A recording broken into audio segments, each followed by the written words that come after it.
2015년 도쿄 긴자 거리에 비 오는 밤. 삼성 로고가 있어야 할 자리에 갤럭시라는 글자만 외롭게 박힌 스마트폰이어서 2026년 현재 일본 최대 통신사 NTT 도코모 매장 앞에 줄을 선 젊은이들. 불과 몇 년 전까지만 해도 일본 열도에서 삼성은 이름 없는 브랜드였습니다. 세계 시장을 호령하던 삼성전자가 유독 일본에서만큼은 한국 기업이라는 정체성을 지우고 갤럭시라는 가명 뒤로 숨어야 했던 굴욕의 8년. 일본인들에게 삼성은 싸구려 혹은 라이벌 국가의 제품이라는 보이지 않는 벽에 가로막혀 있었습니다. 하지만 2026년 오늘 그 경고했던 불신의 벽이 처참히 무너져 내리고 있습니다. 단순한 판매량의 변화가 아닙니다. 지금 일본인들은 갤럭시 Z 폴드 7과 플립 7을 사기 위해 줄을 서고 있으며 일본의 자존심이라 불리는 최대 통신사 매장의 메인 가판대는 삼성이 점령했습니다. 이제 일본인들은 묻기 시작했습니다. 왜 우리는 이런 제품을 만들지 못하는가? 그리고 오늘 더 충격적인 소식이 열도를 뒤흔듭니다.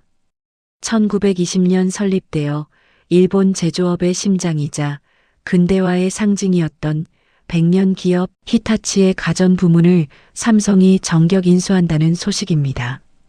이는 단순한 M&A를 넘어선 한일 경제 주도권의 완전한 역전을 의미합니다. 100년 전 일본의 기술을 배우러 떠났던 한국의 기업이 이제는 일본의 자존심을 사들이는 포식자가 되어 돌아왔습니다. 부의 흐름이 바뀌고 있습니다. 오늘 우리는 이 거대한 지각 변동의 이면, 일본이 숨기고 싶어하는 뼈아픈 경제학적 진실을 파헤칩니다. 100년 성벽에 균열이 가다. 히타치 제작소의 거대한 공장 외경. 흑백 처리된 과거의 영광스러운 영상과 현재 매각 결정을 내린 경영진의 침통한 기자회견 모습 교차. 일본인들에게 히타치는 단순한 회사가 아닙니다. 냉장고, 세탁기부터 철도, 원자력 발전소까지 일본인의 삶 전체를 지탱해 온 제조업 왕국 일본 그 자체였습니다. 그런데 왜 이 거인이 스스로 자신의 팔다리를 잘라 삼성에게 넘기려 하는 걸까요? 경제학적으로 이는 경로 의존성의 비극입니다. 과거 성공했던 아날로그 방식의 장인 정신에 지나치게 집착한 나머지 디지털 전환이라는 거대한 파도를 타지 못한 것이죠. 히타치의 가전 부문 매각가는 약 2조 원대. 삼성에게는 한 분기 마케팅 비용 수준일지 모르지만 일본에게는 100년의 역사를 파는 고통스러운 결정입니다. 일본 현지는 지금 패닉 상태입니다. 니케이 신문을 비롯한 주요 외신들은 연일 삼성의 기습적인 인수 결정을 보도하며 경악을 금치 못하고 있습니다. 샤프가 대만의 홍하이로 넘어갈 때만 해도 설마 히타치까지라며 안심했던 그들이었습니다. 하지만 이제 현실은 가혹합니다. 일본의 안방을 차지했던 히타치 로고 자리에 조만간 삼성의 AI 생태계가 들어서게 됩니다. 이것은 단순한 기업의 몰락이 아닙니다. 일본이 지난 30년간 외면해왔던 혁신의 부재가 불러온 필연적인 경제적 심판입니다. 우리는 이제 그 심판의 구체적인 증거들을 하나씩 확인해 볼 것입니다. 갤럭시는 어떻게 일본인의 지갑을 열었나? 시부야 스크램블 교차로에서 갤럭시 S26의 실시간 번역 기능을 사용하는 일본 대학생들. 매끄러운 AI 작동 모습. 철옹성 같던 아이폰 왕국 일본. 하지만 삼성은 정면 돌파 대신 압도적 격차라는 전술을 택했습니다. 2025년 출시된 갤럭시 S25와 S26에 탑재된 온디바이스 AI는 보수적인 일본 소비자들의 뇌구조를 바꿔놓았습니다. 외국어에 취약한 일본인들에게 실시간 통역 기능은 단순한 편의가 아닌 해방이었고 기술적 완벽주의를 추구하는 그들에게 삼성의 폴더블 기술은 애플도 못하는 미래로 각인되었습니다. 여기에 경제학적 네트워크 효과가 결합했습니다. 소프트뱅크와의 10년 만의 재협력은 유통망의 혈관을 뚫었고 도쿄와 오사카 곳곳에 설치된 갤럭시 스튜디오는 젊은 층을 중심으로 거대한 팬덤을 형성했습니다. 결과는 수치로 나타납니다. 2025년 1분기 삼성의 일본 출하량은 전년 대비 104.8% 폭증했습니다. 점유율 11.5%, 애플에 이은 당당한 2위. 과거 6%대에 머물며 기타 브랜드 취급받던 삼성이 이제는 아이폰의 유일한 대안으로 우뚝 섰습니다. 특히 프리미엄 시장인 폴더블 폰 분야에서 1, 2위를 싹쓸이했다는 점은 시사하는 바가 큽니다. 일본인들은 이제 성능을 위해 자존심을 내려놓기 시작했습니다. 아니, 어쩌면 성능 자체가 새로운 자존심이 된 것일지도 모릅니다. 삼성이 지운 것은 스마트폰 뒷면의 로고가 아니라 일본인들의 마음속에 있던 한국산 불신이라는 깊은 흉터였습니다. 일본의 치명적 약점, 디지털 적자, 화려한 관광지의 모습과 대비되는 거대한 엔화 가치 하락을 보여주는 환율. 호사카 유지 교수는 이 현상의 배후에 일본 경제의 치명적인 암세포, 디지털 적자가 있다고 경고합니다. 현재 일본은 엔저 현상으로 인해 기록적인 관광 흑자를 기록 중입니다. 수많은 외국인이 일본을 찾아 돈을 쓰고 가죠. 하지만 비극은 그 다음입니다. 일본이 관광으로 힘들게 벌어들인 그 외화가 고스란히 어디로 빠져나가는지 아십니까? 바로 구글, 아마존, 넷플릭스, 그리고 삼성전자의 디지털 서비스입니다. 일본은 자신들만의 클라우드 시스템도 세계적인 콘텐츠 플랫폼도 스마트폰 OS도 갖지 못했습니다. 관광 수입은 환율에 따라 춤을 추는 유동적인 흑자이지만 디지털 적자는 실력의 부재가 만든 고착화된 손실입니다. 경제학적 관점에서 볼 때 일본은 현재 아날로그 섬에 갇혀 있습니다. 세계 최고의 장인이 표지를 만드는 책은 훌륭할지 몰라도 그 책을 유통하는 플랫폼은 아마존입니다. 세계 최고의 음식을 제공하지만 그 예약 시스템은 해외 앱입니다. 디지털 주권을 잃어버린 국가는 결국 타국의 경제적 식민지로 전락할 위험이 큽니다. 한국이 네이버와 카카오, 삼성과 LG를 통해 디지털 영토를 지켜내는 동안 일본은 과거의 영광에 취해 있었습니다. 지금 일본이 겪고 있는 디지털 적자는 변화를 거부했던 갈라파고스 신드롬의 대가입니다. 100년 성벽에 균열이 가다. 1920년대 히타치 창업 초기 흑백 영상에서 순식간에 현대의 화려한 도쿄 야경으로 전환. 그러나 야경 위로 매각이라는 붉은 글자가 선명하게 박힌다. 침통한 표정의 히타치 경영진이 고개를 숙이는 기자회견 장면이 슬로우 모션으로 흐른다. 일본인들에게 히타치라는 이름은 단순한 가전 브랜드를 넘어선 국가적 신뢰의 상징이었습니다.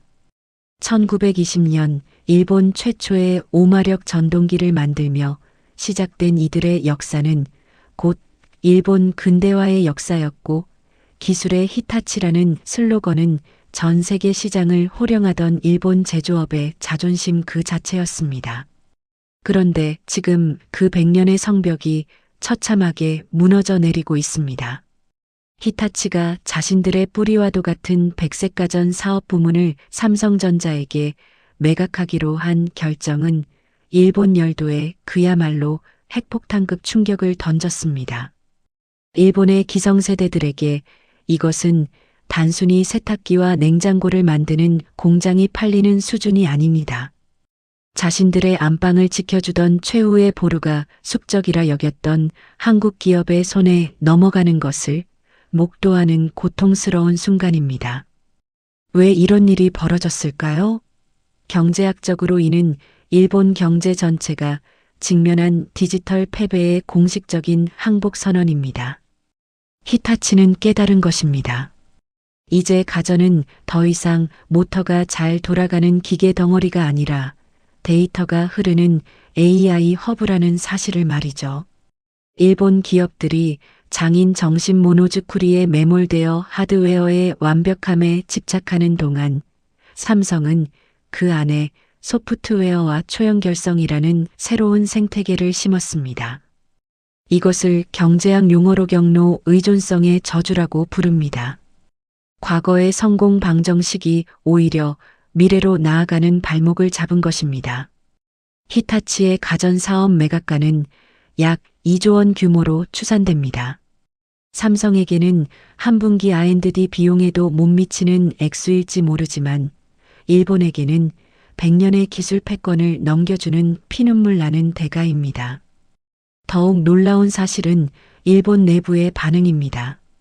과거 샤프가 대만 기업에 넘어갈 때만 해도 국수주의적 반발이 거셌지만 이번 히타치 인수전에서는 일본 정부조차 삼성의 손을 들어주는 기류가 감지되고 있습니다. 왜일까요? 여기에는 중국 자본의 침투를 막기 위해 차라리 한국과 손을 잡겠다는 일본의 처절한 생존 전략, 즉 적과의 동침이라는 거대한 경제적 음모가 숨어 있습니다. 일본 현지는 지금 발칵 뒤집혔습니다.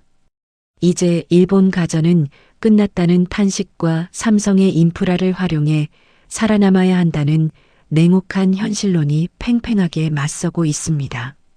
100년 전 일본의 기술을 어깨너머로 배우던 한국의 삼성이 이제는 일본 제조업의 상징을 사들이는 포식자로 진화했습니다.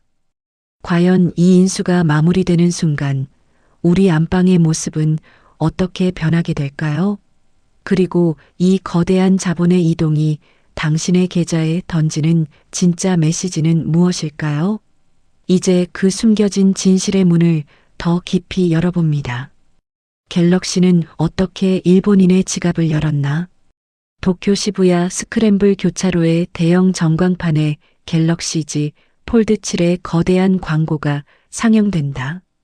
아이폰 1색이던 일본 여고생들의 손에 파스텔톤의 갤럭시 Z 플립이 들려있고 그들이 플렉스 모드로 셀카를 찍는 모습이 난공불락의 요새 아이폰 왕국 일본. 인구의 절반 이상이 애플만을 고집하며 외국산 안드로이드 폰을 비주류로 취급하던 이 폐쇄적인 시장에 거대한 균열이 생기기 시작했습니다. 2025년과 2026년 삼성전자가 일본 시장에서 거둔 성적표는 경제학적으로 경로 파괴적 혁신의 전형을 보여줍니다. 삼성이 선택한 전략은 정면 승부가 아닌 일본인이 가진 가장 깊은 결핍을 공략하는 것이었습니다. 바로 언어의 장벽과 아날로그적 감성입니다. 갤럭시 S25와 S26에 탑재된 실시간 온디바이스 AI 통역 기능은 외국어에 막연한 두려움을 가진 일본 대중들에게 단순한 기능을 넘어선 생활의 해방을 선사했습니다. 인터넷 연결 없이도 완벽하게 작동하는 이 기술은 보안을 중시하는 일본 비즈니스맨들의 마음까지 단숨에 사로잡았습니다. 더욱 놀라운 것은 젊은 층의 변화입니다. 10년 전만 해도 일본 여고생들에게 삼성폰은 촌스러움의 대명사였습니다. 하지만 삼성은 갤럭시 Z 플립이라는 폼팩터 혁신을 통해 스마트폰을 디지털 기기가 아닌 패션 아이템으로 재정의했습니다.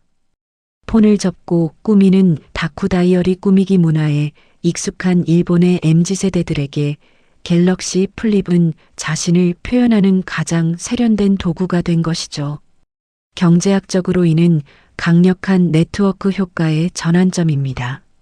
특정 임계치를 넘어서자 아이폰을 쓰지 않으면 소외감을 느끼던 일본의 청소년들이 이제는 플립을 쓰지 않으면 트렌드에 뒤처진다는 새로운 동조 압력을 형성하기 시작한 것입니다. 결과는 숫자로 증명되었습니다. 2025년 1분기 삼성의 일본 스마트폰 출하량은 전년 대비 무려 104.8%라는 기록적인 폭증을 기록했습니다. 점유율 11.5%. 만년 상위권에 머물던 삼성이 소니와 샤프를 제치고 애플에 이어 당당히 2위에 올라선 것입니다. 특히 일본 최대 통신사 NTT 도코모의 온라인 판매 순위에서 갤럭시 Z 시리즈가 1, 2위를 독식한 것은 일본 통신 역사상 전례가 없는 사건이었습니다. 이제 도쿄 오사카의 갤럭시 스튜디오 체험존은 주말마다 젊은 인파로 인산인해를 이룹니다. 한때 한국 기업임을 숨기기 위해 SAMSUNG 로고를 떼고 팔아야 했던 굴욕의 세월을 뒤로하고 이제 일본인들은 삼성의 기술력에 열광하고 있습니다. 이것은 단순한 점유율의 상승이 아닙니다. 일본이 지난 20년간 공고히 쌓아올린 갈라파고스 성벽이 삼성이라는 거대한 파도에 의해 뿌리째 흔들리고 있다는 명백한 신호입니다. 하지만 삼성이 노리는 것은 단순히 휴대폰 몇 대 더 파는 것이 아닙니다. 스마트폰 점유율 확대는 일본의 안방을 장악하기 위한 거대한 트로이 목마에 불과합니다. 이제 삼성의 시선은 휴대폰을 넘어 일본인의 삶 그 자체인 가전시장으로 향하고 있습니다. 100년 기업 히타치를 인수한 진짜 이유, 그 소름 돋는 경제적 포석은 이제부터 시작됩니다. 일본의 치명적 약점, 디지털 적자. 활기찬 도쿄 아사쿠사 거리, 외국인 관광객들이 엔저를 즐기며 돈을 쓰는 모습. 하지만 화면 위로 차가운 파란색 숫자, 디지털 수지 적자, 5조엔이 겹쳐지며 분위기가 반전된다. 호사카 유지 교수의 인터뷰 컷이. 지금 일본 열도는 유례없는 엔저의 역설에 빠져 있습니다. 거리는 외국인 관광객들로 넘쳐나고 2023년 기준 관광 수지 흑자는 무려 50조 원에 달합니다. 겉으로 보기엔 일본 경제가 부활하는 것처럼 보이죠. 하지만 일본 경제의 심층부에서는 훨씬 더 무섭고 치명적인 혈세가 소리 없이 빠져나가고 있습니다. 바로 호사카 유지 교수가 경고하는 디지털 적자의 공포입니다. 디지털 적자란 무엇일까요? 쉽게 말해 일본인이 구글에서 검색하고 아마존에서 물건을 사고 넷플릭스로 드라마를 보며 결제하는 그 모든 돈이 해외로 빠져나가는 현상입니다. 일본 경제산업성의 통계에 따르면 일본의 디지털 관련 서비스 수지 적자는 연간 약 5조엔, 우리 돈으로 45조 원을 넘어섰습니다. 관광으로 벌어들인 그 막대한 외화를 고스란히 실리콘밸리와 한국의 IT 기업들에게 갖다 바치고 있는 셈입니다. 더욱 뼈아픈 진실은 이 적자가 단순한 소비의 결과가 아니라 실력의 부재에서 온다는 것입니다. 일본은 세계 최고의 하드웨어 왕국이었지만 정작 그 하드웨어를 움직이는 소프트웨어와 클라우드 시장에서는 처참하게 패배했습니다. 일본 기업들은 여전히 자신들만의 클라우드 시스템을 갖추지 못해 아마존 AWS이나 마이크로소프트 애저에 인프라를 의존하고 있습니다. 호사카 교수는 지적합니다. 한국은 네이버, 카카오 같은 자국 플랫폼과 강력한 클라우드 인프라를 통해 디지털 영토를 지켜냈지만 일본은 스스로 그 영토를 외세에 내어주었다고 말이죠. 경제학적으로 이는 디지털 식민지화의 전조입니다. 플랫폼을 장악하지 못한 국가는 결국 데이터를 빼앗기고 부의 창출 근원을 상실하게 됩니다. 일본 정부가 최근 디지털청을 신설하고 사활을 걸고 혁신을 외치는 이유도 여기에 있습니다. 하지만 이미 20년의 격차가 벌어졌습니다. 스위스 국제경영개발대학원 IMD의 디지털 경쟁력 순위에서 한국이 세계 6위의 최상위권을 유지하는 동안 일본은 32위까지 추락했습니다. 인재 육성 지표는 더욱 처참합니다. 이런 절망적인 상황 속에서 삼성이 일본 가전의 자존심 히타치를 인수한다는 것은 일본에게 어떤 의미일까요? 그것은 단순한 기업 매각이 아닙니다. 자신들이 포기한 디지털 영토의 관리권을 삼성에게 넘겨주고서라도 그나마 남은 하드웨어 제조 기반이라도 유지해달라는 처절한 SOS입니다. 관광객이 쓰고 간 엔화가 삼성의 스마트싱스 플랫폼을 통해 다시 한국으로 흘러 들어가는 이 기묘한 경제적 순환 구조. 일본이 마주한 21세기형 경제 패배의 현주소입니다. 이제 일본은 깨닫고 있습니다. 굴뚝에서 연기가 나던 시대는 끝났고 이제는 보이지 않는 데이터가 국력을 결정한다는 사실을 말입니다. 삼성이 히타치를 원하는 진짜 이유. 삼성전자의 스마트싱스 앱 구동 화면. 냉장고, 세탁기, 에어컨이 거미줄처럼 연결된 화려한 3D 그래픽. 이어지는 장면은 낡았지만 견고해 보이는 히타치 가전 대리점의 모습. 두 이미지가 겹치며 플랫폼의 결합. 여기서 우리는 가장 본질적인 의문에 직면합니다. 세계 1위 가전 기업 삼성전자가 왜 굳이 100년이나 된, 그것도 수익성이 낮아 일본 기업들조차 버리려 하는 히타치의 가전 부문을 2조 원이나 들여 사려는 걸까요? 냉장고 만드는 기술이 부족해서일까요? 아니면 일본 시장에서 점유율 몇 %를 더 올리기 위해서일까요? 전문가들은 말합니다. 삼성은 지금 기계를 사는 것이 아니라 일본인의 거실로 들어가는 마스터키를 사고 있는 것이라고 말이죠. 일본은 전 세계에서 가장 보수적인 소비 시장입니다. 아무리 성능이 좋아도 외국 기업이 자국 유통망을 뚫고 들어가 소비자 신뢰를 얻는 데는 수십 년의 세월과 천문학적인 비용이 듭니다.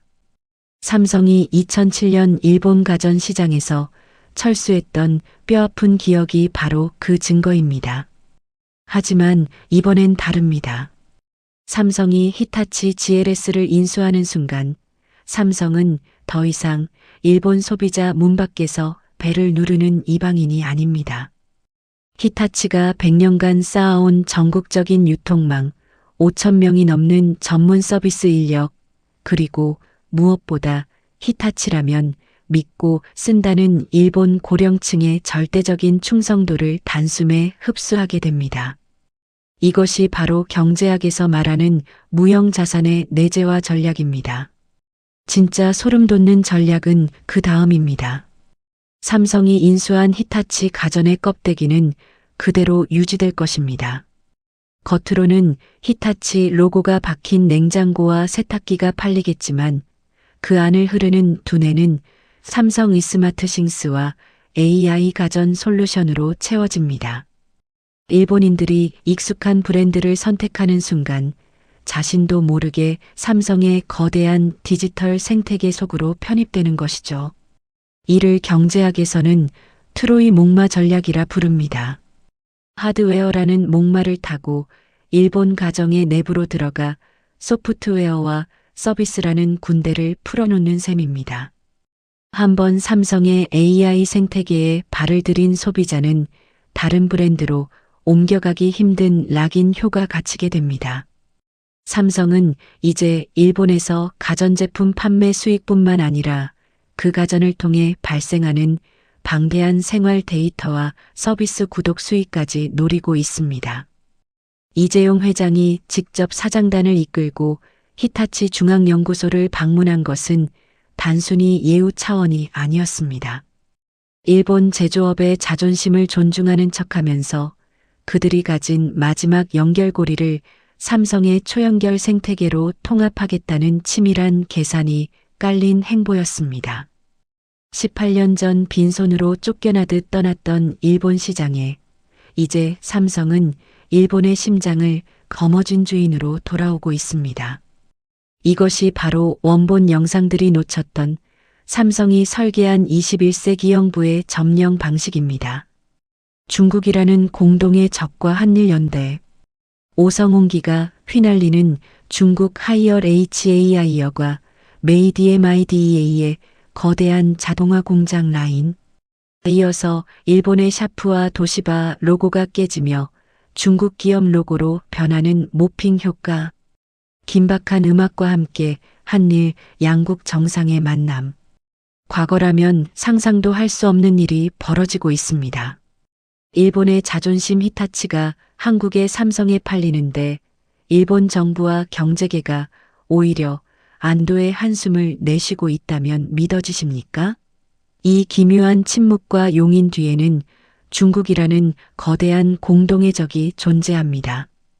지난 10년 일본 가전 왕국은 처참하게 유린당했습니다. 사뇨는 하이얼에, 도시바의 가전은 메이디에, 그리고 LCD의 자존심 샤프는 대만의 폭스콘에 넘어갔습니다. 일본인들에게 자국 기술이 중국 자본에 흡수되어 기술 유출의 통로가 되는 것은 죽기보다 싫은 시나리오였습니다. 실제로 중국 기업에 인수된 일본 브랜드들은 핵심 기술만 뽑힌 채 저가형 물량 공세의 수단으로 전락하는 레몬 시장의 비극을 겪었습니다. 여기서 일본 정부의 냉혹한 현실 정치가 작동합니다. 중국에 주느니 차라리 한국에 주겠다는 전략적 판단입니다. 한국의 삼성과 LG는 일본 기업들에 있어 30년 숙적이었지만 동시에 글로벌 스탠다드를 공유하고 지식재산권을 존중하는 신뢰할 수 있는 파트너이기도 합니다. 일본 입장에서는 히타치의 숙련된 고용을 유지하고 100년 브랜드의 가치를 보존해줄 최적의 백기사로 삼성을 낙점한 것입니다. 이것을 경제학적으로는 프렌드 쇼어링의 극단적인 형태라고 부릅니다. 가치관을 공유하는 국가끼리 공급망을 재편하여 리스크를 최소화하는 전략이죠. 특히 반도체와 AI 가전 분야에서 삼성의 압도적 기술력은 일본에게도 매력적인 카드입니다. 일본 정부가 삼성전자와 SK하이닉스에 파격적인 보조금을 주며 반도체 공장을 유치하려 혈안이 된 것도 같은 맥락입니다. 이재용 회장과 소프트뱅크 손정희 회장의 긴밀한 만남, 그리고 기시다와 이시바 총권으로 이어지는 한일 관계의 해빙은 단순한 정치적 쇼가 아닙니다. 거대 플랫폼과 막대한 자본력으로 무장한 중국의 디지털 굴기를 막기 위해 한일 양국이 제조업 연맹을 결성한 셈입니다. 일본은 삼성에게 자신들의 안방 유통망을 내어주는 대신 삼성으로부터 차세대 AI 가전 플랫폼과 반도체 공급망의 안전을 보장받습니다. 이는 단순한 기업 매각을 넘어 동북아시아 경제 지도가 한일 연대 vs 중국이라는 새로운 구도로 재편되고 있음을 알리는 신호탄입니다. 과거의 원함보다 눈앞의 생존이 급해진 일본, 그리고 일본의 인프라를 흡수해 세계 유일의 종합 IT 제국을 꿈꾸는 삼성. 이들의 위험하고도 치밀한 공조는 이미 거부할 수 없는 흐름이 되었습니다. 삼성의 최종 승부수. 뉴욕 타임스퀘어 전광판에 속보가 뜬다. 환호하는 주주들, 그리고 2024년 주가 하락기에 야유를 받던 주주총회장 모습이 교차 편집된다. 전용현 부회장의 당당한 미소와 이재용 회장의 현장 경영 모습이 겹쳐진다. 2024년 말 삼성전자를 향한 시선은 차가웠습니다. 오만전자라는 조롱 섞인 비유와 함께 고대 역폭 메모리 경쟁에서 뒤처졌다는 비판이 쏟아졌죠. 주주총회장은 성난 투자자들의 야유로 가득 찼고 언론은 연일 삼성 위기론을 보도했습니다. 하지만 2년이 지난 2026년 3월 삼성은 보란듯이 전 세계부의 정점에 섰습니다. 한국 기업 최초로 시가총액 1조 달러 약 1350조 원라는 불가능해 보이던 고지를 탈환한 것입니다. 무엇이 이 극적인 반전을 만들었을까요? 그것은 바로 인공지능 AI라는 거대한 파도의 정점에 올라탄 삼성의 올인 전략이었습니다. 삼성은 단순히 반도체를 파는 회사를 넘어 전 세계 데이터 센터의 심장인 HBM과 낸드 플래시 시장을 독점적으로 장악했습니다. 여기에 언급한 히타치 인수를 통한 AI 가전 플랫폼의 성공이 더해지며 삼성은 하드웨어와 소프트웨어를 모두 가진 세계 유일의 종합 AI 테크 제국으로 진화했습니다. 2026년 3월 18일 주주총회 단상에 오른 전용현 부회장은 사상 최대 매출인 333조 6천억 원을 발표하며 환호와 박수를 받았습니다. 2년 전의 야유는 온데간데였고 이제 삼성은 주주들에게 연간 10조 원이 넘는 배당금을 안겨주는 부의 화신이 되었습니다. 경제학적으로 이는 승자독식의 법칙이 가장 완벽하게 구현된 사례입니다. 경쟁자들이 기술적 난제에 부딪혀 주춤할 때 삼성은 초격차 투자를 멈추지 않았고 그 결과 시장의 모든 이익을 흡수하는 거대한 블랙홀이 되었습니다. 특히 이재용 회장이 손정희 회장, 샘올트먼과 나란히 앉아 차세대 AI 동맹을 논의하는 장면은 삼성의 달라진 위상을 상징적으로 보여줍니다. 이제 삼성은 애플의 강력한 라이벌이자 엔비디아의 필수 파트너이며 일본 가전 시장의 새로운 주인입니다. 100년 기업 히타치를 삼킨 거대한 포식자 삼성은 이제 일본의 안방을 넘어 전 세계인의 일상을 AI라는 이름으로 지배하고 있습니다. 굴욕을 혁신으로 위기를 기회로 바꾼 이 드라마틱한 역전승. 경제가 글로벌 공급망의 최상위 포식자로 올라섰음을 의미합니다. 자본의 흐름은 정직합니다. 전 세계의 투자 자금이 삼성으로 몰려드는 지금 우리는 목격하고 있습니다. 100년의 성벽을 허문 삼성이 써내려가는 새로운 부의 복음을 말입니다. 강력한 노을지는 도쿄타워와 서울 남산타워가 겹쳐지며 그 위로 흐르는 수많은 데이터의 빗줄기들. 평범한 직장인이 스마트폰을 보며 미소 짓는 모습, 그리고 서서히 꺼지는 스튜디오 조명 아래 전문가의 진지한 시선. 100년 전 일본의 기술을 동경하며 시작된 한국 제조업의 역사는 이제 일본의 심장을 인수하는 거대한 반전의 서사로 기록되고 있습니다.